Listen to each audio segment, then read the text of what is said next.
This is the official Undisputed fighter tier list, chat. This is the best heavyweight, middleweights, welterweights, lightweights. We didn't put shitty fighters in here or female fighters, by the way. You're not going to see any George Davies. Undisputed has a massive roster. We're going to do the best fighters, though. We're going to start with the GOAT himself, Ali. We're starting from the top to the bottom. It goes S tier, and it's no question.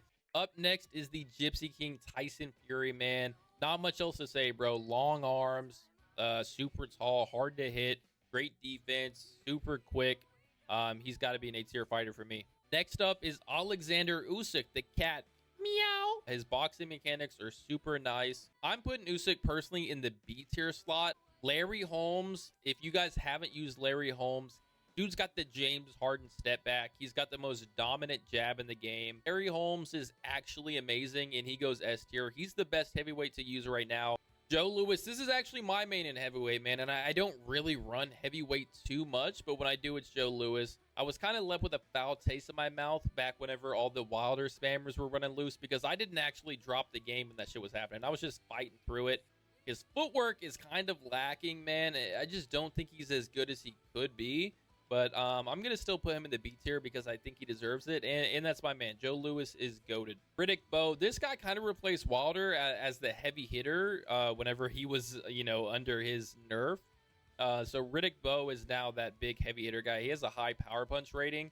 It's just good luck getting to those outside fighters, man, with how easy it is to kind of move around the ring and play really good defense now. If you can get to your opponent and land a big shot on him, Riddick Bowe get the job done for you.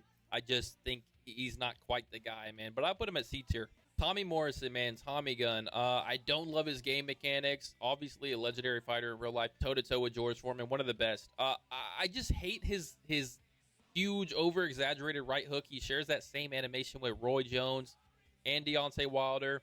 I think it's a little overdone, and I never can seem to land it because my opponents never sit still long enough for that hook to come out. So I put him low, man. I don't fight well with him. I'm actually putting him down there at E. Boyd Patterson, man, this guy's got like the quickest, snappiest jab in the entire game. It's actually scary shit to fight against him. Only thing is he's a little bit of an undersized heavyweight, man. So if you're going up against a bigger guy, it can get kind of difficult. So I'm going to put him at B tier as well. I think that's a fair place to put him. Rocky Marciano, I feel like the game's doing him dirty in its current state. His footwork's awful. The way he fought in real life, walk you down, just pound away on you. Honestly, in the current state it's in, man, he's a C-tier fighter, man.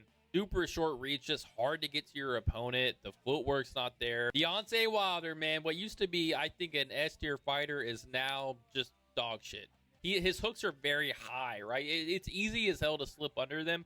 I think Wilder's a dog shit fighter now. I'm honestly putting him F. Smoking Joe. The drain stam. You can't throw those big power shots. Now, he does have the leaping gazelle hook.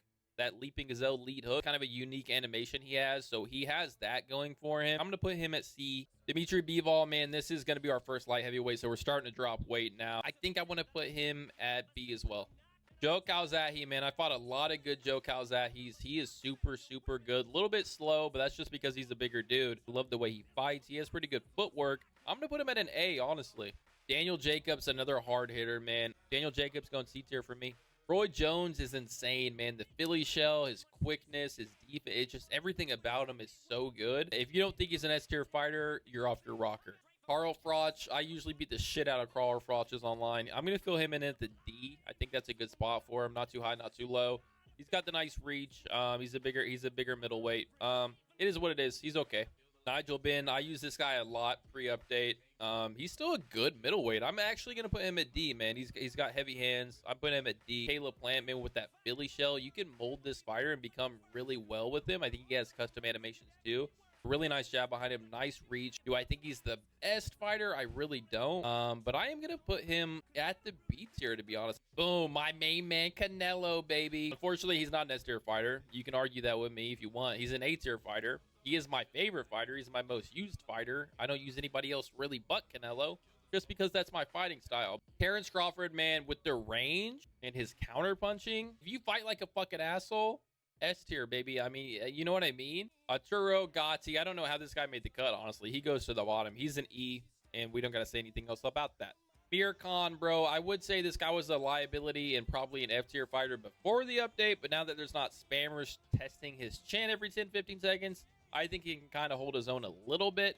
Now, his defense still really shitty. I think in the grand scheme of things, that maybe bumps him from like an F tier to maybe a D tier fighter. But he's fun to use nevertheless. It's just aggravating how bad his defense is. But he's a D tier, man. Sean Porter. T-Rex arms, as I like to call them. He undersells the shit out of his power. Short arms. If I really lock in, I maybe can beat a silver player. He goes down there at E tier for me, honestly. Regis Prograis, another guy, short arms. He's fun to use, but I mean, you're not going to get results in a ranked fight. So I'm going to put him down probably at F tier. He's probably a little worse than Sean Porter. Julio Cesar Chavez, man, this guy has amazing footwork, a swarmer. I wish they would give him a little bit better lead hook, because I feel like he would kind of jump on his opponents in real life. I feel like they could maybe give him a little bit better custom animations. But I'm going to put him at A tier. He's amazing, man. He's super fun to use. Not the best reach, but if you know, you can legit chase down your opponent and suppress the jab all fight. So you have that going for you. Sugar Ray Leonard, best fighter in the game. I don't want to hear anything else about it. He's even better than Ali. Best fighter in the game. Strong as shit, fast as shit. Ricky the Hitman Hatton. I usually beat up on this guy, but I think at his core, he's probably like a D tier fighter. Sugar Ray Robinson is next. I gotta put him at S tier. Josh Taylor, super good fighter. He's quick. He's got the reach. I'm honestly gonna put him at B tier. Connor Ben's next. In chat, anybody with longer reach is just gonna get a bump on the tier list now. I mean, because just the way outside fighting has really become the meta these past few weeks.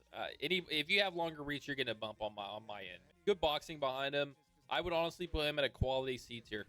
Jamie Mongoya, he is good as shit too, man. He's strong. He's got the reach. I got to put him, and you guys might disagree, but I play a lot of welterweight, and trust me, I should know.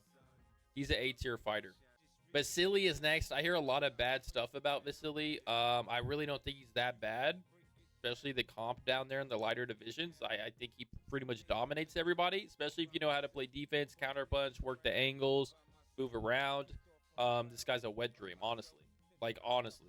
But you have to be very experienced to play him, right? If you want to pull out the best in him. This guy, I wouldn't say he's the easiest to use, but he's an A-tier fighter as well. All right, man, this is the last guy. Jesse Rodriguez. He's a DLC character, and he's good as shit. I'm just going to put him in a B, and that's the full tier list. Yeah, this was super fun, man. Let me know if you guys agree. I appreciate y'all watching the tier list video, and I will catch y'all next time, man.